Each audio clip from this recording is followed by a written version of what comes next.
Hey everyone, it's Friday Morning Movie Reviews. I'm Nathan CK. I'm Lewis Angel. And we're going to be reviewing Spider-Man Into the Spiderverse. And this is directed by Bob Persichetti, Peter Ramsey, and Rodney Rothman. And we have like this insane cast. So many people, man. You have Luke Cage, you have Shamik Moore, right? Well, you have Nick Cage, you have Shamik Moore. What did I say? You said Luke Cage. Luke Cage. Oh no. Yes, he's not in this movie. He's not in anything. You're canceled. Jake Johnson, Chris Pine, Haley Steinfeld, Lily Tomlin, Brian Tyree Henry, John Mulaney, Yep. Zoe Kravitz. So many people. And this is basically, it's sort of like an Elseworld Spider-Man story where, Peter Parker's here, but really we're focusing on Miles Morales, who is another version of Spider-Man. Yeah. And, Liev Schreiber, we have him as the Kingpin. He's trying to use the Super Collider thingamajig, Star Labs, whatever. He's trying to open up a portal to other dimensions for reasons, and in doing so, he brings in over other Spider-Man. So we have Spider-Man Noir, all these other dimensions. We have Spider-Man Noir by Nick Cage. We have Spider-Ham, John Mulaney. Yeah. Haley Steinfeld is Spider-Gwen. They call her Spider-Woman in the movie. Yeah. We have Penny Parker. We have all these other Spider-Mans, on top of Miles Morales and Peter Ben Parker. And this might be the closest of what a comic book is, come to life. Yeah. The animation style alone was it was gorgeous. Definitely.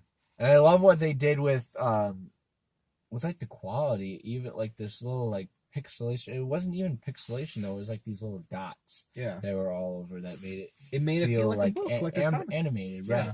And then of course they made the Jordan ones that had the same little pattern on it, which was kind of cool. You knew that was getting in there.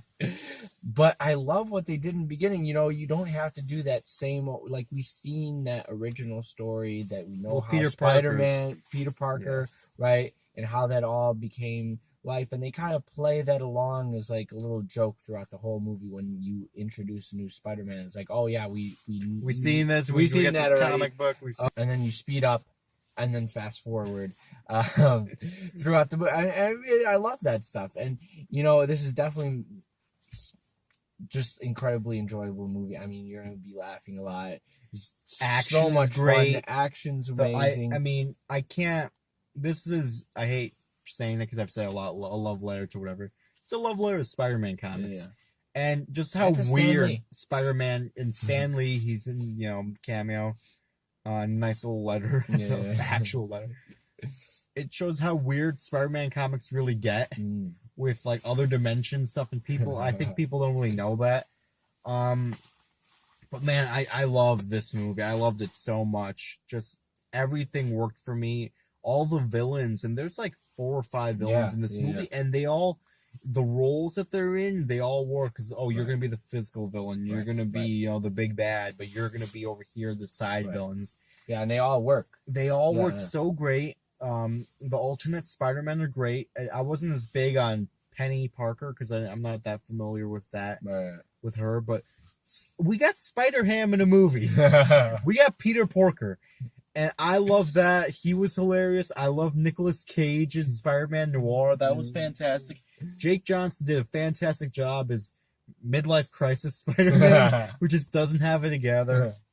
All the performances really good. I love this movie and the message that it sends. It's easily one of my favorite movies of the year. I thought the music, soundtrack aside, the way they use the music, during certain scenes, the hype up characters, get a message across.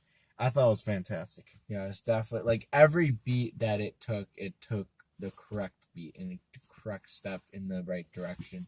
And all the Spider-Mans, even though there are so many, I was trying to figure out how they were going to play out, if they're going to have enough time for each other, if how they're gonna mesh, how they're gonna fight and work together. Will we see the one dominant Spider-Man? I don't know, there was just so many of them, how do you juggle all these, same characters, but they did it extremely well. and they definitely, you know, introduced them, but, you know, very quickly, and then they also tied them in together, and they all showed their each individual roles. Of course, they did, and they were used so well in those roles, and I mean, the movie just had so much heart, and it was clicking, just like it clicked, yes, nice and fast, nice and. I mean, I could watch another like couple hours. It felt like I got the same feeling watching this that I got watching like the Lego Movie or Mad Max, which is a strange comparison. Because you're seeing something new, something familiar, really original. Right. And I love that you can feel the love by the filmmakers. Like, you can tell they love Spider-Man making this movie. And, you know, props to everyone who took a chance on making a weird Spider-Man, really weird animated Spider-Man movie. I love, like I said, love the comic effects. The humor was great. You know, you had Phil Lord and Chris Miller, who, you know, directed the Lego Movie. They produced this. Just a great time at the movie theater. I'm definitely gonna buy this when it comes out. I've already seen it twice. I'll probably see it another few more times. I loved this movie. This is a great movie, guys. Yeah. If you haven't seen it, I don't know what you're doing, but you have to go see it. Yeah. Perfect time to go see it right just before Christmas. It's spoiler for another review. This is the best superhero movie in theaters right now. What do you rate this thing? All right, guys, I'm gonna go 4.6. I loved this movie. It didn't get me quite right where I thought it might get me.